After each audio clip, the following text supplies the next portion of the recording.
Друзья, я говорю вам о том, что душа наша, она призвана выражать эмоции нашего духа, в который излилась любовь Божья Духом Святым. Вот почему влюбленные во все времена считались ненормальными людьми. Аминь. Вы должны понимать, что вера, она основана на наших волевых решениях.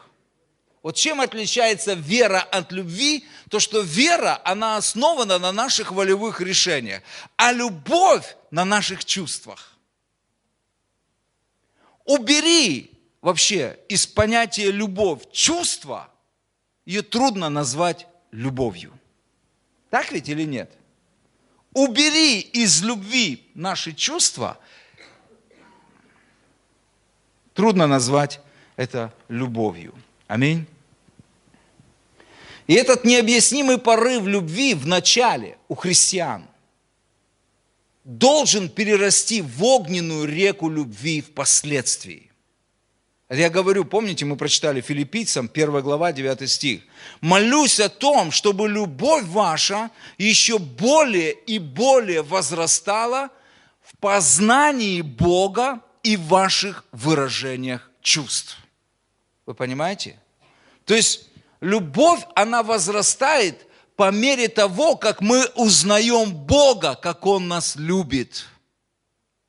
И по идее, это любовь, которая вначале выглядела как вспышка, как влюбленность, как фейерверк, как выброс этих непонятных эндорфинов радости и так далее, должна перейти в мощную, огненную реку любви Божьей и к Богу.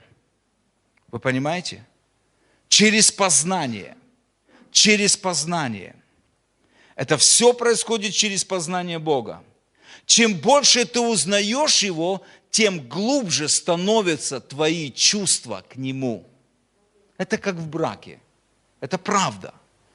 Я вам уже говорил эту цитату. Когда я женился на моей жене, я думал, что я люблю ее. Но если сравнить мои чувства к ней сегодня, так впечатление, что я ее тогда не любил. Потому что сегодня я люблю ее, уважаю, почитаю за то, что в ней есть, то, что открылось для меня. Это намного больше, чем тогда, когда я узнал ее. Вы понимаете? Вот то же самое с Богом. Когда наша влюбленность, вот эта эйфория проходит, она должна перейти в зрелые отношения, познание друг друга. И когда мы начинаем познавать, и это наша ответственность, познавать Бога через Слово, через молитву, через личное взаимоотношение с Ним. И когда мы познаем Его, Он открывается для нас больше, больше и больше. Мы начинаем узнавать Его, ценить, и наши отношения и чувства к Нему становятся более глубокими. Вот что значит любить Бога.